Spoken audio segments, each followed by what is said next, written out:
সাতক্ষীরা সদরে জলবায়ু পরিবর্তনজনিত বিপন্নতা বিশ্লেষণ কর্মসূচি অনুষ্ঠিত হয়েছে। চ্যানেল এইচ-এর স্টাফ রিপোর্টার আব্দুল ওহাবের পাঠানো তথ্য ভিডিওচিত্রে থাকছে বিস্তারিত। মঙ্গলবার 23 সেপ্টেম্বর সকাল 11টায় সাতক্ষীরা পৌরসভার 1 নং ওয়ার্ডে স্থানীয় উন্নয়ন সংস্থা রূপান্তরের আয়োজনে কর্মসূচি অনুষ্ঠিত হয়।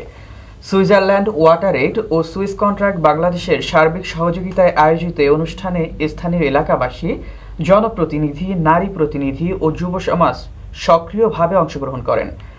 সাতক্ষীরা উপকূলীয় এলাকা হওয়ায় প্রতি বছর ঘূর্ণিঝড়, জলোচ্ছ্বাস, জলাবদ্ধতা, নদী ভাঙন ও লবণাক্ততার মতন সমস্যার মুখোমুখি হতে হয় স্থানীয়দের।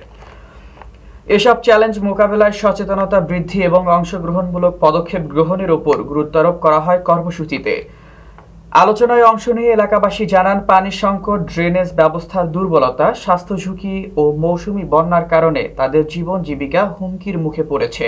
বিশেষ করে নারী ও শিশুরা সবচেয়ে বেশি ক্ষতিগ্রস্ত হচ্ছেন বলে তারা উল্লেখ করেন। আয়োজক সংস্থা রূপান্তরের প্রতিনিধিরা বলেন, স্থানীয় জনগণের অভিজ্ঞতা ও মতামতের ভিত্তিতে সমস্যাগুলো চিহ্নিত করলে ভবিষ্যৎ উন্নয়ন পরিকল্পনা আরও কার্যকর হবে। এই কর্মসূচির মূল উদ্দেশ্য হল জনগণের অংশগ্রহণ নিশ্চিত করা এবং তাদের মতামতকে উন্নয়ন কর্মকাণ্ডে অন্তর্ভুক্ত করা। অংশগ্রহণকারীরা আশা প্রকাশ করেন, এ ধরনের কর্মসূচি নিয়মিত হলে জলবায়ু পরিবর্তনের ঝুঁকি মোকাবেলায় জনগণ আরও প্রস্তুত হবে এবং স্থানীয় পর্যায়ে টেকসই সমাধান বের করা সম্ভব হবে।